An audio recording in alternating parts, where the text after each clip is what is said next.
ফিরে এলাম বিরতির পর, আর এবার আপনাদের দেখাবো সাগরের ঘাটের ছবিটা, যেখানে ভিড় চোখে পড়ার মতো এবং সেই সঙ্গে কুয়াশায় মোড়া সাগর ঘাট এবং সেই কুয়াশা কাটিয়ে কুয়াশার ভেতরে পুণ্য লাভের যে ডুব, সেই ছবি কিন্তু দেখবো। আমাদের সঙ্গে রয়েছেন প্রিয় গোপাল। প্রিয় গোপাল, এই মুহূর্তে সেখানকার ছবিটা কি উঠে আসছে?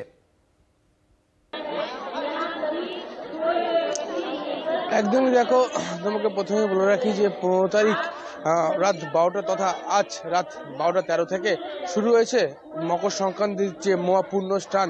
ইতিমধ্যেই যে রাতে অনেক পুণ্যার্থীকে জোয়ারের কারণে নামতে দেওয়া হয়নি, কিন্তু যতই বেলা বাড়ছে বা যতই বেলার দিকে এগোচ্ছে ততই কিন্তু একাধারে ভিড় বাড়ছে পুণ্যার্থীদের, এবং যারা চান করে উঠছে এবং তাদের জন্য রয়েছে পর্যাপ্ত পরিমাণে প্রশাসনিক ব্যবস্থা, যেমন বোটে করে রয়েছে এনডিআরএফ, এছাড়াও রয়েছে পুরো এলাকায় সিভিক ভলেন্টিয়ার থেকে আরম্ভ করে একাধিক পুলিশ আধিকারিকরা। এছাড়াও দেখা যাচ্ছে যে মানে আজ সকাল থেকেই কিন্তু রীতিমতোই ভিড় বাড়ছে, যত বেলা এগোচ্ছে ততই কিন্তু ভিড় বাড়ছে, এবং ভিড় বেড়ে তারা কিন্তু স্নান করে পুণ্যস্নান করে যাচ্ছে মন্দিরের দিকে। আমি এই মুহূর্তে রয়েছি 2 নম্বর গেট, এবং 2 নম্বর গেটের এদিকে মানে পুণ্যার্থীর সংখ্যা ইতিমধ্যেই অনেকটাই বেশি, কিন্তু গতকালই প্রেস কনফারেন্সের মাধ্যমে জানানো হয়েছে যে 65 লক্ষ ছাড়িয়ে গেছে, কিন্তু আশা রাখা যায় যে ইতিমধ্যেই কিন্তু 70 থেকে 75 লক্ষেরও বেশি লোক আজ পুণ্যস্নান সেরে বাড়ি ফিরে যাচ্ছেন।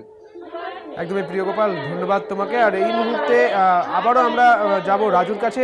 রাজু, এখন যে ছবিটা দেখা যাচ্ছে যে যত সময় যাচ্ছে ততই কিন্তু ভিড় বাড়ছে। এই মুহূর্তে কপিলমুনির আশ্রমের সামনে তুমি দাঁড়িয়ে রয়েছো, কি দেখতে পাচ্ছ? দেখো, আমি কপিলমুনি আশ্রমের সামনে দাঁড়িয়ে রয়েছি। সেখানে ড্রপ গেট করা হয়েছে এবং ড্রপ গেটের মধ্যে দিয়ে জিগজ্যাগ করে মানুষকে কিন্তু ভিতরে ঢোকানো।